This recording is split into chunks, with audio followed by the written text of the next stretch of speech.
Of course, on the Leadership Forum, we talk about speeches, we hear your speeches, what you have to present, and this is what you'll be doing all over the country, giving your stamp speeches as well. So we have rules of engagement. I have my bell with me and some two cards here, yellow, and today we have a blue, right? So this is just to make sure that we keep time, right? The red one is just to warn you, yeah, you're actually, you're done with your time, or you're almost actually done with your time. And the blue one is just to tell you that along the way, halfway along the way, I'm going to raise it to just tell you you should be also be winding up, so you're halfway to your speeches. You have 5 minutes. Yeah. I love the fact that you're holding a red card. That's my party symbol. That's my symbol. It's your symbol. The red card with the fist, yeah. Fantastic, fantastic. All right, so the bell is just to toll it when you go overboard. Right, okay. You have 5 minutes. You have the lectern there. Remember, also you have your mic on you. So when you go to the lectern, just remove your mic, put it at the back seat, at the back of your seat, then walk to the podium, and you have your camera, which is camera one. Just face it, talk to Kenyans. We'll give you this opportunity. How much time is that, you said? 5 minutes. Good. 5 minutes. What we want to give Kenya. Yeah, of what you want to give Kenyans. So right now, we'll begin with Pete Ondeng. Pete Ondeng will walk to the podium to tell us why he's actually on this race and why he actually has dropped on this race, and what really informed him, as we've heard from him, that yes, maybe challenges, or maybe he realized something along the way that he had to pull out of a race. So why did he pull out of a race? So Pete will have his profile in a moment. He's an economic development expert, also is a business strategist and author. He's a writer, he's a speaker and thought leader on entrepreneurship and business development. Right, so we're going to listen to Pete in a moment. And of course, Pete, your mic is over there, just switch it on. Right, and we have 5 minutes beginning now. Thank you and good morning, Kenyans. It's good to be back on the Leadership Forum. It's been a bit away for some time. And we're talking today about something that really touches on the future of this country. We're talking about leadership. And as has already been said, I was, I'm saying was past tense, one of the presidential candidates who declared and offered myself for leadership of this country. I want to underscore something that I've said over and over, that I did not make this decision casually. I took it very seriously. It's something that I reflected on, prayed about, talked to different people. In the end, when I made the decision to come in, it was not about me. I realized that this country is bigger than all of us. And I stepped into the race at a time when I think we had something like 4 people who had declared themselves as presidential candidates. Since then, as you well know, we have had a mushrooming of independence coming out of the nominations that took place in the country, with something like, I'm hearing 4,000 independent candidates looking for various seats and up to 18 people looking for the presidency. Now, I will in a minute explain what it is that led me to step down, but I want to step back a little bit and talk about this country and what made me step in. Let me tell you a little story. Some time ago, I had the opportunity to visit a friend in Kibera. This is a friend of mine who is running a project that is dealing with early childhood education. I had been invited to this in order to help her raise some money for the project that she was running. As part of that visit, she asked me if I would go on home visits with her. So home visits meaning the homes of the children who are in this school, just to visit some of the parents and see the conditions that they were living in, so that I can get a better context of the kind of needs that these people have and so on. This was not my first time to Kibera. I've been there numerous times. I've been to the slums that we have around the city and different parts of the country many times.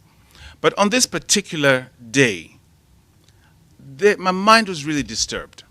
Because as I walked around, I asked myself, why do we live side by side with this? And as I look at the people, the children playing in the mud and people living in houses that could hardly be called houses, I noticed that so many of them seemed to accept that this was the norm. You know, when you live in a situation that has become, you become accustomed to, you stop striving for something better because you believe this is it. And this began to disturb me. And we came to one particular house to visit one home of one of the children who was in this school. And as we walked in, this woman was sitting there on the bed and visibly crippled. This woman, you could see her physical condition. She's sitting there, could not walk. But I'm seeing children running around all over this house, in and out of the place. And so I was curious, and I really wanted to ask some questions. I wanted to know how to ask politely, but finally I came to myself and I said, "Excuse me, are these all your children?" There's 6 or 7 children running around. She goes, "Yes."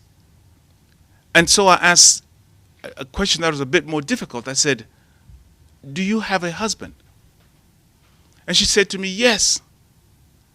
I said, "Where is your husband?" Her husband was somewhere in Kitale. He comes from time to time. He sends her money. And the picture that I finally grasped was this man comes here to Kibera once in a while, makes this woman pregnant, and goes off to live his life. In my mind, what I saw was something very ugly. That here was a woman, the very person who's supposed to be caring for her, loving her, taking care of her, was actually, and let me use the word, was actually raping her. Raping her and then leaving her to fend for herself and still consider herself the wife of the man. Why I bring this up is this is a picture that I begin to get as I consider what's going on in our country. I see leaders who have been entrusted, and our democracy basically is organized to be able to help us choose leaders, choose people who are supposed to take care of us, people who commit themselves to represent us, to stand for us, to look out for our interests. When they turn around and start abusing us, they start raping us, as it were, and we sit there and consider this normal because we don't know anything else. We clap for them. We cheer for them. When they come back and ask for more votes, we give them more votes. Something is wrong with our society. And I want to say that we are a sick society that needs healing. We need healing in so many ways. Emotionally, we have been hurt mentally, we've been hurt spiritually. And we are at a place where we cannot go on with what we have and expect that somehow things are going to change. Something drastic has to change. And what we're seeing happening in our country this year, especially with the upheavals that I'm seeing in the election, in the electoral process, Kenyans are finally waking up. There is a rebellion, if you will, a rebellion of people saying enough is enough. That is the reason that led me to consider getting into this race.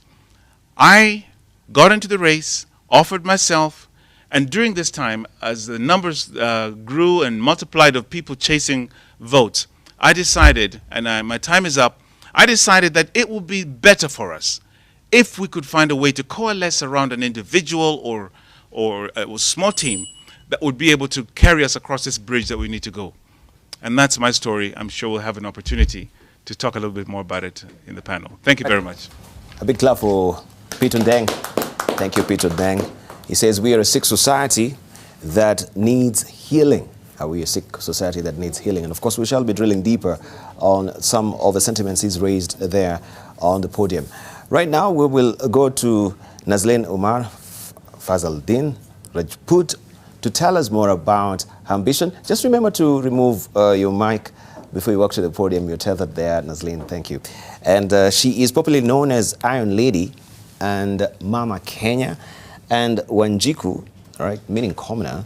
Nazleen is an internationally renowned women's rights, peace, gender, HIV, AIDS, human rights, culture, political affairs and leadership, women in leadership and governance, and good governance advisor. Her mission takes her across the world, representing the global female population, the global oppressed, needy and downtrodden people. And also she is the chair of the National Muslim Council of Kenya and also president of the caucus for independent candidates of Kenya. Nazleen, you have 5 minutes, right? Beginning now, tell us. Kenya. I'm honored to be here.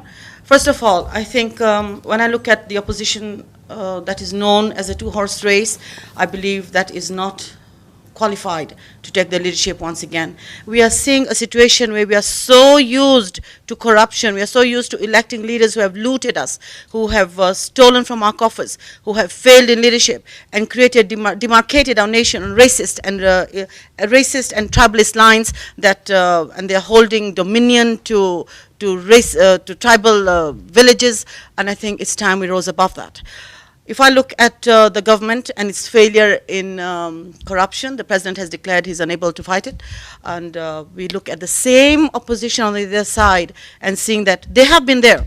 Raila Odinga was the prime minister, and the rest, if we look at Kalonzo Musyoka was a vice president, and we look at Mudavadi was also vice president. They've been there forever in some form of position or the other. It's like they inherited these positions. And we need to move away from the issue of dynasty. These two dynasties that we have to just flip the coin and the other one comes back, and flip the coin again and the other one comes back. They have offered nothing to Kenya. Whenever any of them have been in leadership, including the presidency of Uhuru Kenyatta and deputized by his vice president, his deputy, what have they done? They've just benefited their own families and themselves. The nation has not benefited from any of them. So for my issue, it's time for the power to be taken back to the people of Kenya. Unfortunately for us, I feel that we have not yet gained independence. Kenyans have not yet gained independence. Unfortunately, as we took independence from foreigners, colonialists, we gave it away. The local colonialists grabbed power from the foreigners only to enforce themselves upon Kenyans. And what have I got to say? Of course, I'm going to fight corruption left, right, and center as soon as I am inaugurated as the servant president of the people of Kenya. The Kenyans would have won, because for the first time in Kenya since independence, Kenyans will have power back of leadership. I will be a servant. Within the first 2 weeks, as soon as I'm declared president, I am going to offer a 2-week amnesty period for anyone who has ever stolen for the last 10 years from Kenyans. And I would want them, meanwhile, my state officers and public officers will move to seize all their properties and freeze all their bank accounts, both local and abroad, including that of their families, as well as I instruct, again, my public officers, which is the Office of the Director of Public Prosecution, the Office of the Director of CID, the IG, the EACC, to institute criminal charges and have them arraigned in court within those, as soon as the 14 days lapse. And if they'd fail to do that, I want their resignations on my table. I do not believe there's an independent office in Kenya, as the president keeps on hiding behind, that he cannot enter there and rummage through and fire people. No, no, no, no, no. Independence from false instructions, illicit instructions to do wrong things for the government.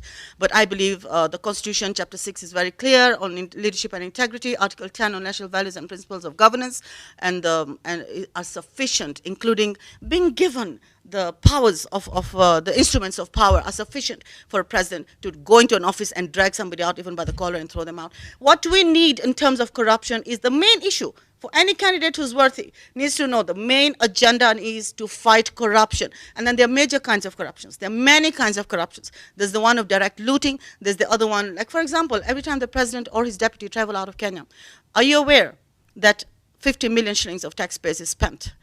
Are you aware that about 500 million shillings per annum is required for them to give gifts to others? This, and then of course we have the wage, I've seen my blue card, so I want to wind up quickly. We see also that there's a top heavy wage bill that is burdening Kenya. 70% of the taxes are going into wages, and not less than 30% is going into development projects.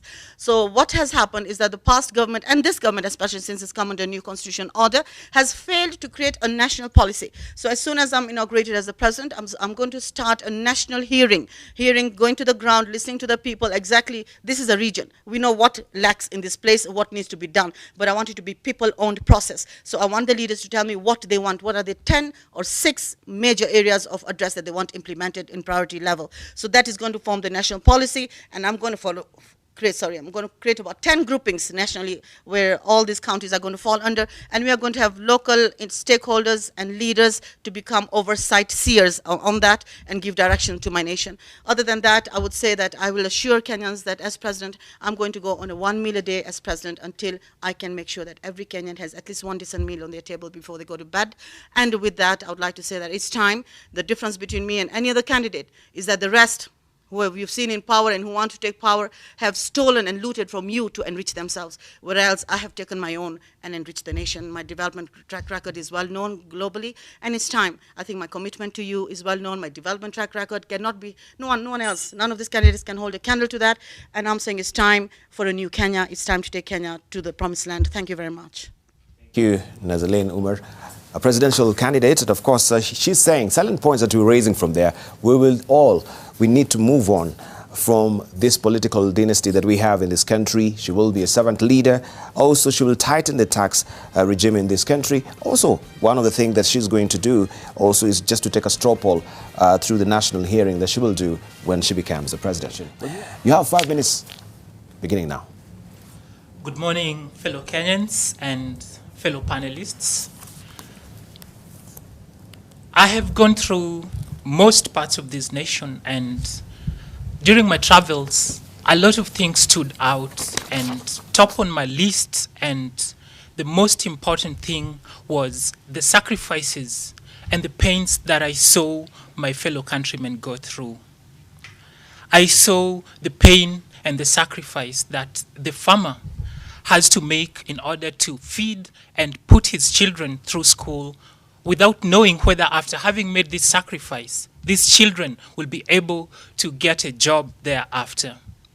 I have seen the pain of a mother who crosses through villages on our dusty roads in rural Kenya, trying to get her sick child to a dispensary, only to get there and be turned away because she cannot afford the fee to access the medical care that the child needs at that particular point. I have seen the frustrations that most young men who graduate from our colleges and universities have to go through as they tarmac trying to get that ever elusive job. Some of them do get the job and others don't. And even when they get it, the pay is not sufficient to enable them to be able to live a decent life. I have sat back over time and I have seen the governments that we have elected take Kenyans for granted.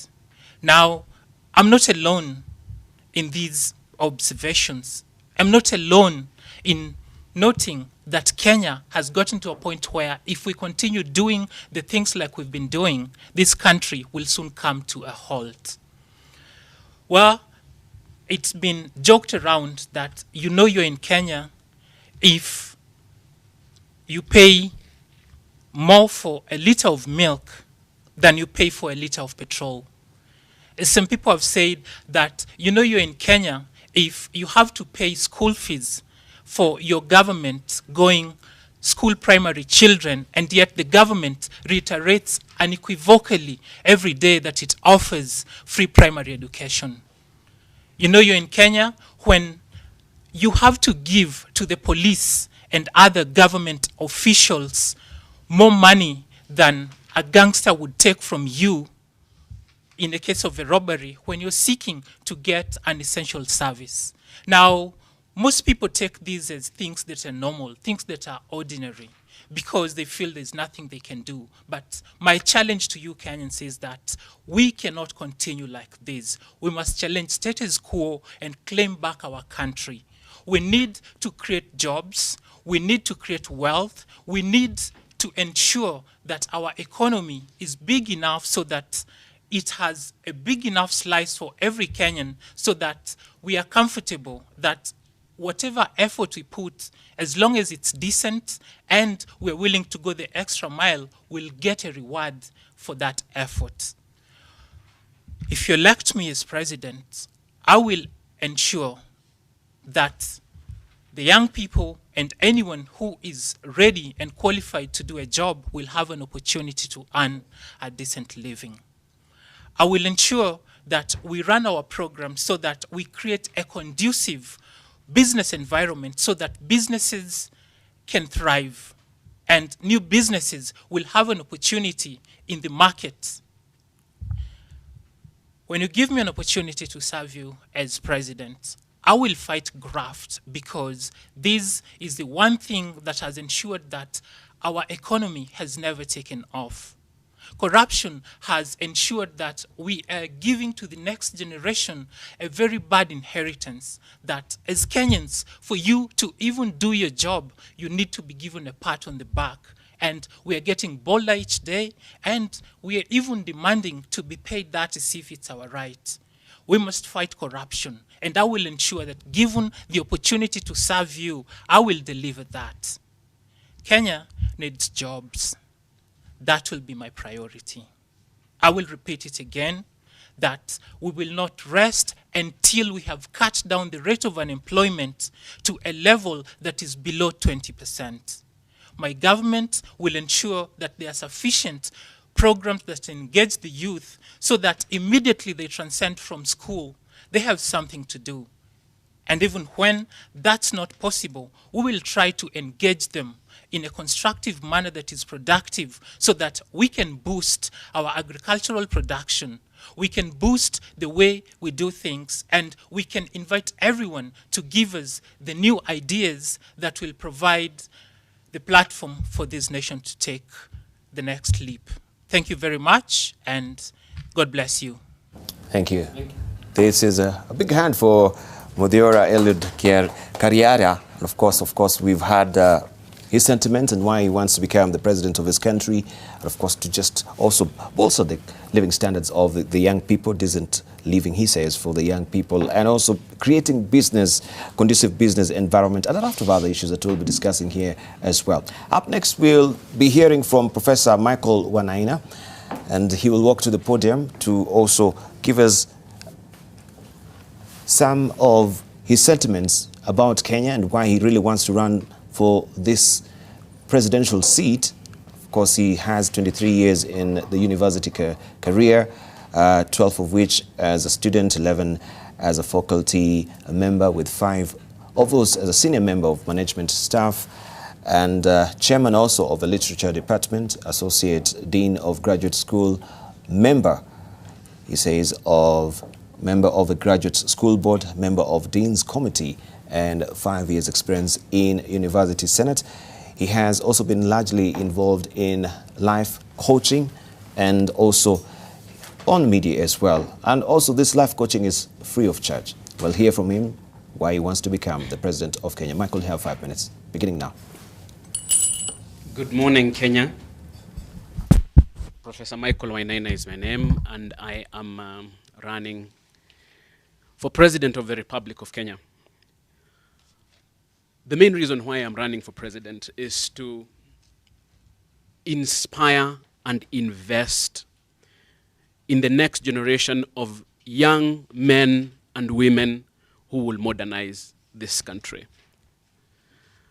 Is it possible for us as a generation to leapfrog this country from a primitive third world country into a first world country in less than a generation? It is possible. But for us to do that, we would have to invest and inspire a new generation of young men and women who will modernize this country. The last 54 years and the political class that we have failed to modernize this country. And it is not because they have tried. I don't think they have. But more importantly, the place of the youth in modernizing this country has never been a big issue with the political class. We live in a country, dear Kenyans, where the political class looks at youth as a problem to be solved. I have said consistently that youth is not a problem to be solved. Youth is a resource to be developed. I will remind you what Mwalimu Julius Nyerere, the former president of Tanzania, once said, because he understood the role of youth in developing a nation. He said, dhamana ya taifa ni kuwa na vijana wenye malezi bora, siha njema na bongo kali. Dhamana ya taifa ni kuwa na vijana wenye malezi bora, siha njema, na bongo kali. And until we appreciate that our youth are the biggest resource we have towards modernization, we will not modernize. And therefore, I am running for president to inspire and to invest in the next generation of young men and women who will modernize this country. It is not that the political class has not tried to do things with the youth, but remember, the things that they do with the youth are about solving problems. So what happened during the coalition government? They gave something called Kazi kwa Vijana to young people. The idea was not to develop youth as a resource. It was to solve a problem of unemployment. What happened to that money? They stole it. In the current Jubilee government, they also had a small program called NYS. Again, it was not about developing youth as a resource. It was about solving them as a problem. So what did they do? They threw money at them. And then what happened to the money? They stole the money. And for us to be able to modernize this country, we must appreciate that the biggest resource that we have to do that is not the railway, it is not roads, those ones are good, it is not ports, those ones are good, it is not the things that we are being told that will be done, it is to invest in the youth. So what we have in what we are calling the Youthify and Modernize campaign is a program of investing in youth development and support infrastructure countrywide. In this country, when you leave school as a young person, you're on your own. Countries that have developed know that you have to establish a youth development and support infrastructure to develop your biggest resource, which is the youth. And that is what the Youthify and Modernize campaign is going to do. We are going to build youth development and support centers in every constituency.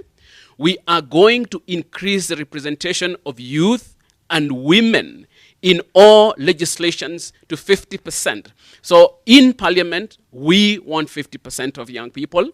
We want 50% of women. And we have proposed constitutional amendments that will allow 50% representation of youth, 50% representation of women, and 50% representation of men. We have a manifesto that explains to you what the Youthify and Modernize government is going to do. I would urge you to go to our website, youthifyandmodernizekenya.com. Youthifyandmodernizekenya.com. We need you to also volunteer for this campaign. And if you want to volunteer for this campaign, please go to youthifyandmodernizekenya.com and volunteer. Thank you. Thank you. Right, Professor Michael Wani there. Very sorry there for that mishap. And of course, we're also going to drill deeper on this issue of the presidency and the manifesto, which party they are running under. Of course, some of them are independents as well. And the ticklish issue about the law also will feature prominently in our discussion this morning. You can weigh in also. You can call us. Hit us on Twitter. AM Live NTV is a Twitter handle. AM Live NTV is a profile name on Facebook. And 20505, also our SMS portal. Right, also joining us this morning is Mohammed Abduba Diber. And of course, he is not any stranger to you. He was one of the presidential candidates in the year 2013 on the Alliance for Real Change Party. Also, he previously taught English literature and religion at Lelana School and the Dab Secondary School at the refugee camp. And he garnered 52,848 votes, representing 0.43% of the popular vote then. Mohamed Abdubadiba also was appointed as a chairman of the Constituency Development Fund, which was later revoked by the President Uhuru Kenyatta's administration due to angry reaction of the MP, stating that under the CDF Act 2030, only the Cabinet Secretary for the matters dealing with CDF has powers to appoint. Right, we shall move on right now. Abduba Diba, you've got 5 minutes, beginning now. morning, everybody. Thanks to the Almighty Creator who has given us the opportunity to think, look around and see what is wrong and how the wrongs can be improved. In the 1950s, my father was jailed by the Mzungu, and he left the village, sent by his parents to go and sell few goats and buy unga. When he came to town, he was asked documents that actually saw him move from the village to the town. And he was illiterate. He was just looking after animals. He couldn't understand what was happening. They jailed him, and they took him to a court in Isiolo town. And the judge concluded and judged that he will serve the government. They moved him from Isiolo to Kiganjo, police training. And he was a policeman. Today we are carrying money wanting to bribe. I want to be employed, a prison officer, a police officer. Those times, the ordinary Kenyans didn't know about what the government is doing and who the government is. We were born in police stations, 3 daughters and 6 sons, a HR manager, an accountant, 2 high school teachers, a lawyer, and businessmen. Since I was born, and since I started seeing and started thinking, I've realized things are not right. They came and scrambled for Africa. They scrambled for Kenya. Our parents didn't know what was happening. They were enslaved. Their land has gone. And then people thinking, we are not the pioneers of actually thoughts. People have started thinking. They fought the Mzungu. They went, and so many died, the Mau Mau. After that, things did not work well. We had the multi-party, and so many people died, and others lost their parts of their body, all that in the effort of trying to improve this country, in trying to say that we are reasoning and things are not right, and you cannot shut us down. It continued. 2013, you realized and you witnessed, I placed down the chalk, I left class, and I said, no, enough is enough. You may ask yourself, why the influx of presidential candidates? Maybe instead of supporting a teacher who moved and actually went beyond odds, they maybe say we are better than the teacher, and so many of them have come, which is good, but there is a problem. It's an indication that there is a problem. What is the problem? Since independence, if you compare, if you look back and you say, education is better today than, ask yourself this question, education is better today than 5 years or 60 years ago. Economy, I'm comfortable to go and buy without any problem. I'm not stressed. Security, I'm more secure today. I have clean water today. Yeah, I'm proud of my country. When I went abroad and I have meetings, everybody will introduce where he comes from. When they mention I'm from Kenya, people laugh. And they mention the country of Kitu Kidogo. This must change. If the answers are, I don't have security, my life is at stake, I don't have clean water, education is actually not accessible, and all this, then we need change. We need to change the guard, and we need change.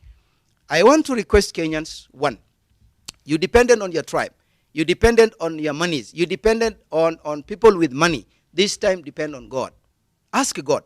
Never belittle a person when there is an outbreak of fire. All of us and everybody will rush to put off the fire, as much as others will come to steal. But I'm just suggesting, what I'm suggesting is, never undermine a Kenyan who wants to sacrifice and has sacrificed his or her time to save this country. Never be blinded by your tribe. Never be blinded by money. Give opportunities to all. Listen to them. Those who are moving with money, the incumbent president and those who call themselves the opposition, are nothing but failures. They failed. Their parents failed us, and they failed. Personally, I'm from Northeastern. My father, despite being a policeman, when he goes for holiday, they call him shifter. We were called shifter by President Uhuru's father and the government. Today, President Uhuru and his government calls me a terrorist. When they see my beards, these beards are biological. Prophet Awar, we call him Prophet Awar, has beards. Why are you not shocked by Prophet Awar Rasta beards, and you're shocked by mine? Why am I called terrorist? Why was my father called shifter? Is that what the Constitution teaches? There is a problem, and we must stop it. Please give opportunities and listen to all. Whether young or old, they have qualified and they have crossed all the bounds. Salaam alaikum. Thank you very much, Abdul Bariba. And of course, we shall be now discussing this and a raft of other issues with our panelists. We've heard from them. Now it's time to, you can call and ask questions or share your contributions as well. And you can hit us on Twitter. Just to read one or few remarks that we can see on Twitter as well. And we have, let me try and mount them for you so that you can see. We have Kevin Osodo saying, until we define exactly what the presidency means to us, we'll continue in this circus. Also, Africa Alive Kenya says, young people are the best agents of change. Investing in youth is the smartest thing to do. Also, we have Nemo Fula. She's saying that the lady presidential candidate seemed to be the male alpha, hypothetically. More outspoken and confident compared to the males this morning. Also, we have Daniel Mercy saying the sudden interest for presidential seat is as a result of what the country is going through, lack of visionary leader, corruption, etc., etc. Also, we have Nchemba saying, yes, indeed, we are a sick society. We need divine intervention. Leaders should narrow the gap between what they say and what they do. And also, we can get another one from Africa Alive Kenya. A society that doesn't believe in women's leadership is bound to fail. Women are the best leaders, they say. I agree. Right. Okay, let's drill deeper, and we begin with you, Pete Ondeng. You said we're a sick society that needs healing. The sentiments is being had also from Abduba Diba. We have the issue of youth that you want also to make sure that they're resourceful, that we mine the wealth that is, in the minds of youth, that we deem to say that they are a problem. Yes. There are niggling worry around us. Yes. Can we just discuss a raft of these issues and also the challenges of the law as well? Let's begin with Pete. We're a sick society. Why are we a sick society?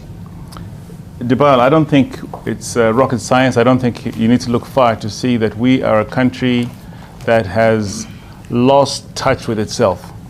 That we have, for reasons of history and the reasons that have been elaborated here by these people, that we are a country that has a ball of potential, but living in squalor and living in a cage, oppressed, or living in a way that we're unable to express and realize who we are, because we have allowed ourselves to live under structures and systems and a leadership process that is actually working against us. Let me just be very specific, because we don't have a lot of time. If you're sick, you need to find the right solution. We have been repeating the right diagnosis over and over in this country, which has not been solving our problems, whether it's economic and social.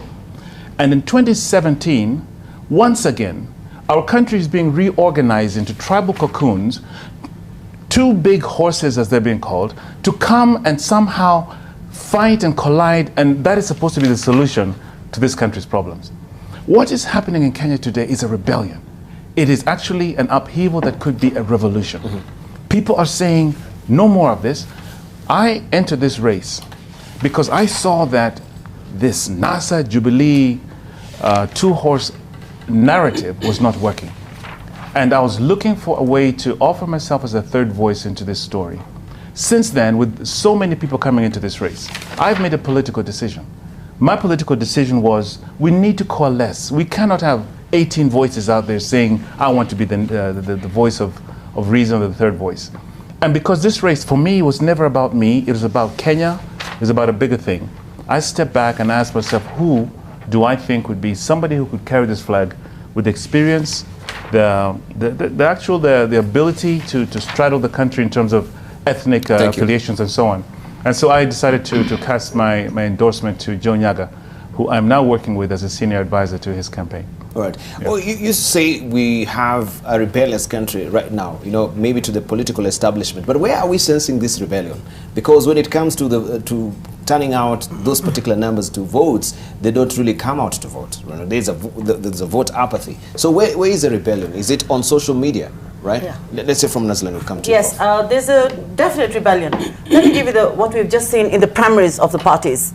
Until, if you look at Jubilee, there was such a mayhem, there was such rigging, there was such impurity that even Bernie, someone would just walk in and burn the ballot because they're not happy, that Jubilee had to recall the entire process. If you look at NASA or CORD, rather, actually, if you look at ODM, more or less, they're the ones who held the primary, the rest of the parties did not. Luo Nyanza rebelled against the Odinga dynasty. Luo Nyanza rebelled against Raila.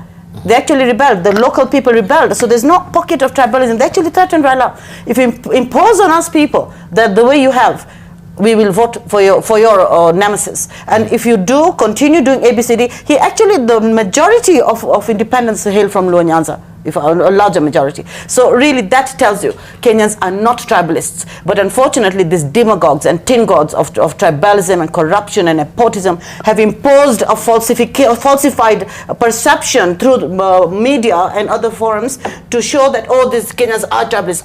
Raila Odinga hold the Luo bloc vote. I Uhuru Kenyatta hold the Kikuyu vote. I Ruto hold the Kalenjin vote. It's all hogwash and rubbish. That's absolute nonsense. If you look at to about 1,800 imams having signed forms endorsing me to run for president.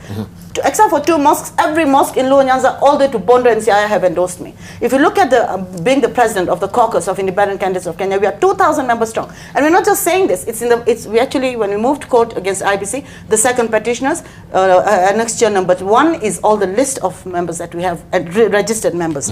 These are MCAs, MPs, aspirants from senator, governor, women rep, everything who are actually endorsing me. And they're coming from all the strongholds of all these people. So this is the biggest revolution Kenya has seen since independence, since the Mau Mau rebellion. I call it the people's revolution. People have revolted against parties and actually said, we want total change. Prof, let's hear from you. People have revolted. Do you think they have revolted? I think, and I've always said that revolutions start in the hearts of the people. And the hearts of the people in this country won't change. I do not get as worked up by the failures of the Jubilee government as many people do, because right from the beginning in 2013, I didn't have a lot of expectations on the Jubilee government. So for me, they have met my expectations.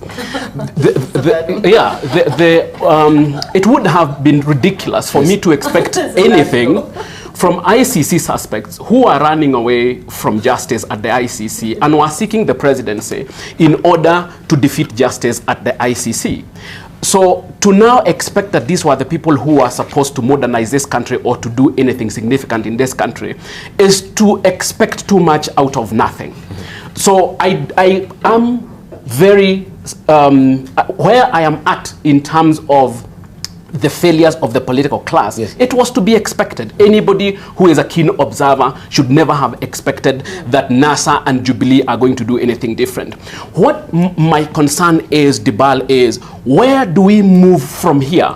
Because it's been the same 54 years of failure, same 54 years of betrayal, same 54 years of what they are describing as a sick society. How do we redefine Dibal our next 54 years?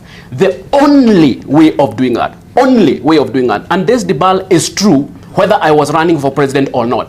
The only way of doing that is to inspire and invest in a new generation of young men and women who will modernize this country. And that is why I'm running for president, so that we can lay the foundation for a new generation to come in with new ideas to modernize this country. Dibal, societies do not change because the old guard gets a conversion.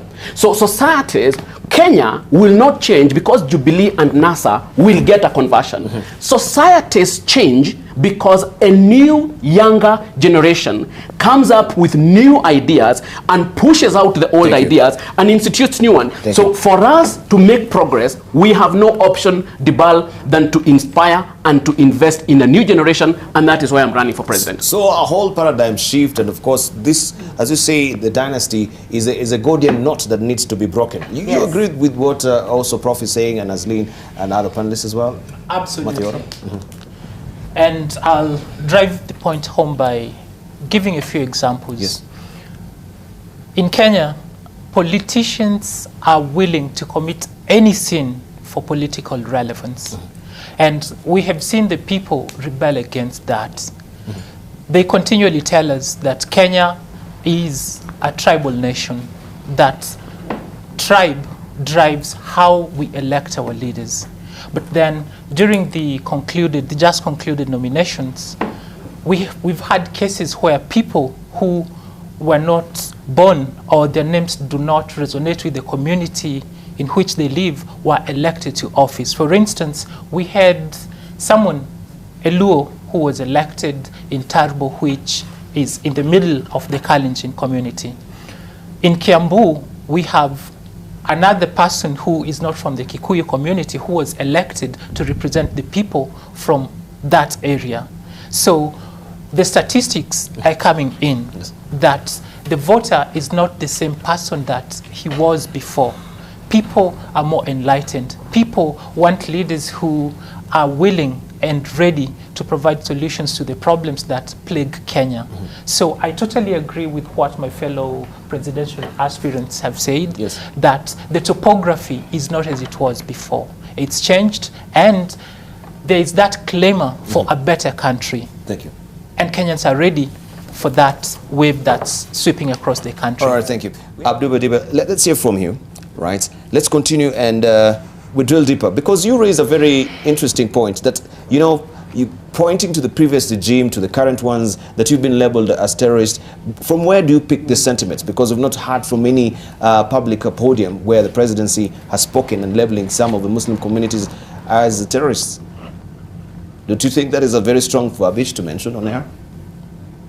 That is the obvious. It's very obvious that anybody with beards, anybody who claims Islam has to be thoroughly checked. And that is a long history, political and rebellion and so many things. I'm not into that. It's a fact everybody knows. But nobody is a Kenyan. I'm not a Kenyan by default. I was born in this country, and I have a responsibility to improve this country. And you mentioned, and it was discussed, that Kenyans and the people in this country are sick. Why are they sick? Why is the community sick? One, if you have no respect for your creator, you are sick. If you are in a room and can steal, and God says, if you are alone, I'm the second. If you are two, I'm the third. I created you. I've given you what nobody can give you. We were given all these organs for free. Go and see what those who have kidney failures are going through. God has given us eyes since we started seeing, and there is no day he told us, this week I'm tired, I don't want to do anything. You actually get cells, battery for your eyes. Since we started walking, we have never fueled our legs. But if a community, if a person, if a community, if a family, if a government can show this respect for God, it's a sick government. Then and a sick community. Then why do we have so many people? And then let's go for the voter, and then let's go for voting. Most of us and most of Kenyans have gone non-committal. What do I benefit in this? Where will the change come from? This is just a family, a monarchy. This is a family giving it to another. There is a history that when Mzee Jomo Kenyatta was passing the baton it is a philosophy that can be investigated. He gave it to Moi, despite so many around him, President Moi, and he told him, boss, when you are tired with it, please make sure you give it to my son. And you know, it was shocking. One time Moi came from abroad, and Saitoti and all the other dignitaries were at the airport, and he looked at them and he said, my inheritor is not here. The longing serving vice president was there, So there is actually a curtail of how do we manage this country behind the table. There are communities that are saying, we got it and we will keep it for the next 100 years. It is ours. You are just wasting your time. The president was heard. I heard him campaigning, and he said, those who will elect me are the Kikuyus and the Kalenjin. That is not what a leader should do. And we are tired. Kenyans are tired. We are answerable to our God. We will soon meet God. This is the third stage of human development. The human being goes through 8 stages. Thank you. What I'm suggesting is, this time Kenyans should focus on God. Thank you. All right, just give me also the high spot of your manifesto, Naslin. Before we get there, I would really like to answer a bit on the terrorist issue. Yes. I'm a direct victim. You're a direct victim. I've spoken excessively of my gross political persecution and oppression, unheard of in modern times. I've been arrested. In 2012, my house was raided by police against court orders of immunity.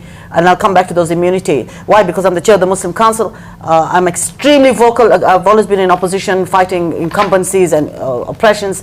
I'm a global analyst as well, and USA Today, Global Post, Washington Times. I was in Newsweek last week as well, Global Newsweek as well last week. And I'm always hitting out at the falsehood of the terrorist agenda in Kenya, even the invasion of KDF into Somalia being an invasion because it was unlawful, it was illegal. The grounds that were set by UN as to invade a nation were not met by Kenya. I think on the oppression of Somalis, I'm the most vocal person defending the Somalis and the Muslim coastal people. We have lost over 900 youth in police custody. They are not to be found. They disappear in police custody. We found mass graves in Wajir. So I have been a target of the past regime, the coalition government, and this one. And when in 2012 March, my house was raided by police and 5 truckloads carted away and blocked me from the main entry on Garden Estate and threatened to arrest me. Everything's on video. When you go to the PPO, it tells me, and we recorded this, your presidency is intimidating us. Those are the words from Anthony Kibuchi, the former PPO. And you know, I've been through hell and back. The courts have found me innocent. The DPP, the head of CID, the police, AG, come to court and concede, surrender to my applications where I've exposed cartels and persecution, threatening attempts to kill me.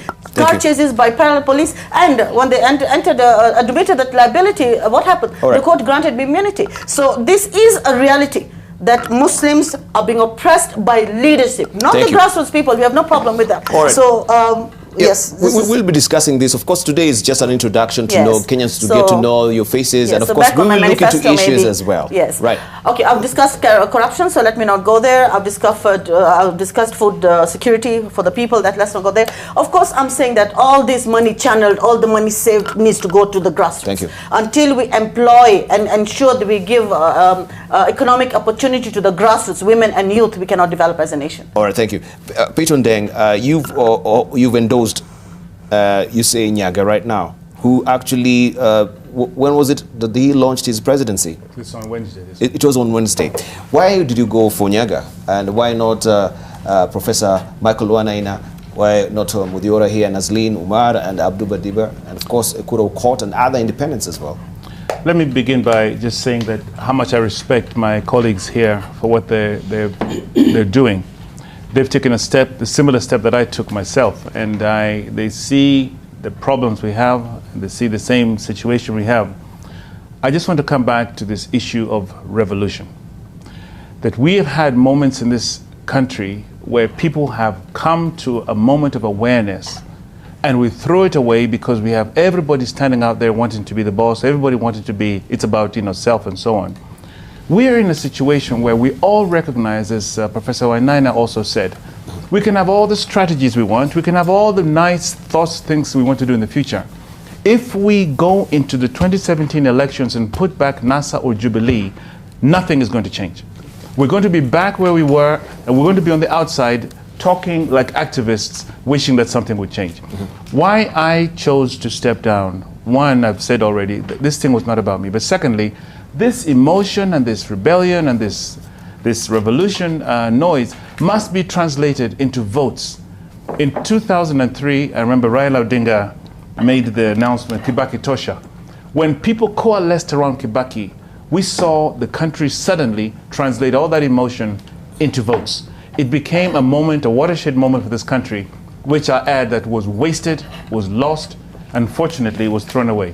But we have an opportunity, and I chose to back Joe Nyaga, one, because of his experience and depth of experience both in corporate, diplomatic, political, and public service. Right. And I think his maturity and ability to be able to actually harness the votes that are out there into actually getting into government. Mm-hmm. So don't you think it's actually late in the day for him to throw in the hat in the ring? I think, Debal, you're going to see things that happen in this country between now and election time that will blow our minds away. We've seen this happening all over the world. Changes are happening at such rapid pace. People are actually able to show that we can bring transformation. So in these 2 months, watch the narrative of people looking for the voice, looking for a new voice. And I think 2 months is in fact plenty of time for people to change their minds.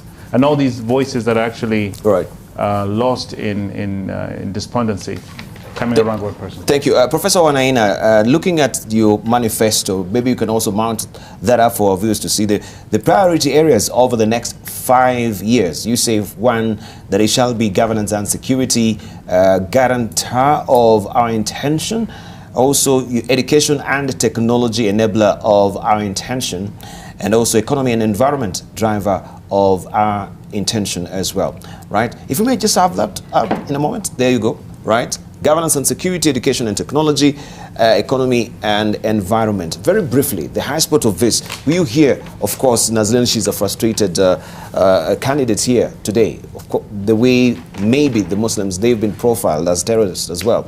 Let's just speak on that bit because we don't have time. And you tell us, how will you address this?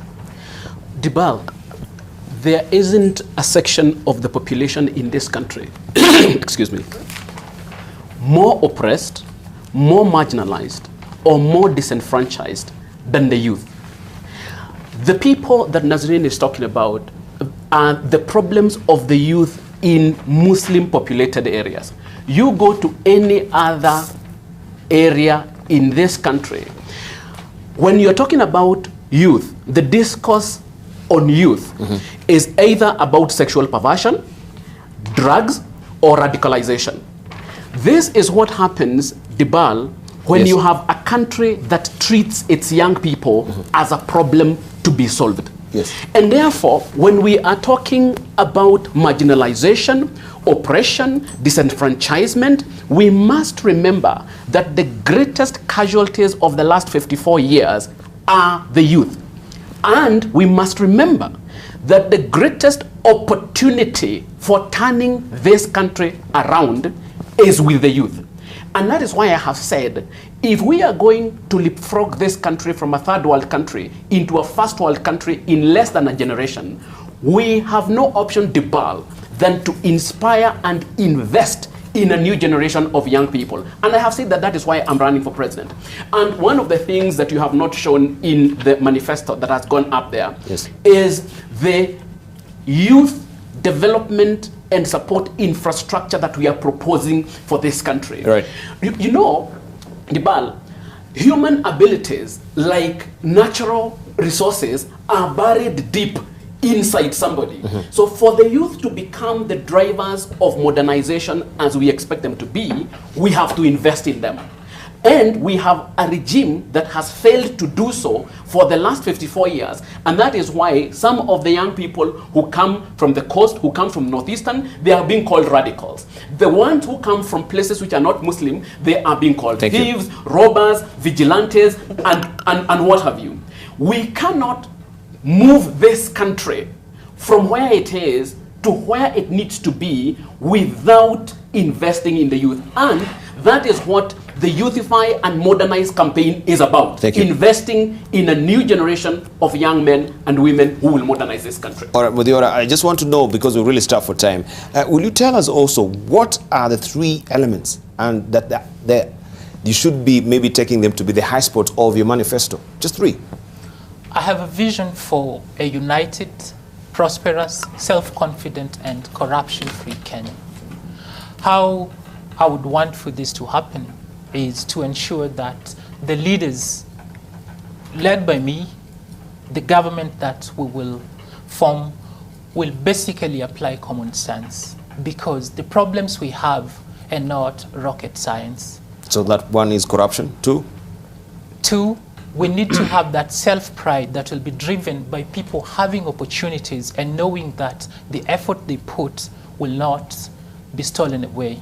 They will have the benefit of enjoying the fruit of their labor. So if you encapsulate that to one word, what will it be?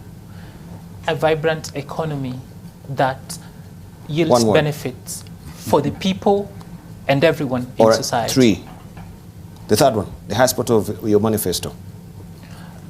Okay, I would like for Kenya to be a dignified nation where values are upheld and leadership and citizenry are led by the values that were left to us by our forefathers. Thank you. Yes. All right, values and ethics.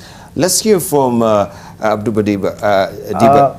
Thank you. Your three highlights of your manifesto, because we're really stuck for time. 1, what would it be? There are not even 3. Minimum. I was asked about the manifesto in many avenues, and I avoided answering that question until we are cleared. But experts presented, after research, a 54-page document they called manifesto or strategic plan. But what I have for Kenya this time, yes, and that I will mention very briefly. Yes, lifestyle. How you will manage your 24 hours. How you will manage your 24 hours. If you take care of your minutes, the hours will take care of themselves. I have a plan of a 24 hours nation.